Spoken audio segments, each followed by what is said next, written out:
You've just seen the trailer for my Hopes Tracer plugin, and today I will showcase the plugin with you in detail. Alright, you can use this effect directly on a clip or an adjustment clip. The only thing you need to do is go into Fusion and search for Hopes Tracer with Ctrl plus space. Edit between media in and media out, and the effect is already working. As you can see in the inspector, there are a lot of controls where you can customize the plugin.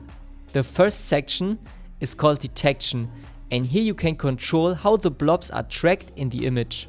If you enable View Detection Area, you can see these white blobs. For each blob, the plugin draws a rectangle and on its midpoint a cross and the coordinates.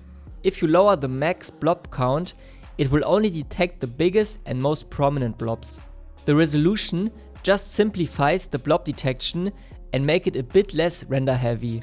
The threshold is like a luma keyer, where you can decide if you want bright areas, dark areas, or something in between to be detected.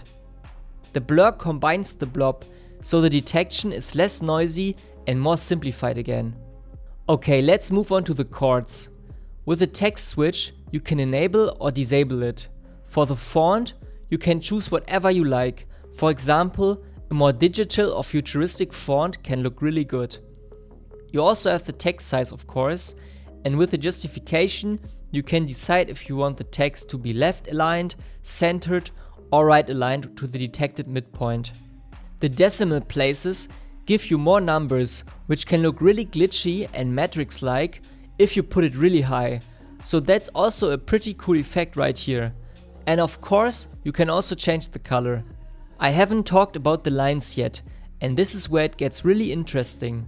First of all, you can toggle them on and off and decide if you want straight or curved lines. If you enable curved lines, you will see another control appear, the curvature, where you can pretty much change how much those lines bend. You can also enable dashed lines and change the gap and line length with the new controls that show up. Of course, you can change the line thickness and color again. As you can see in the image, those midpoints are somehow connected to each other, but not every point is connected to every point, and that's because the connecting threshold is at 0.5. This basically defines the maximum distance at which points will still get connected. If I put this to 1, for example, every point will connect to every point, while 0 means no points are connected at all. Okay, and lastly, the rectangle and cross section. These have pretty similar controls, where you can again change the thickness and color.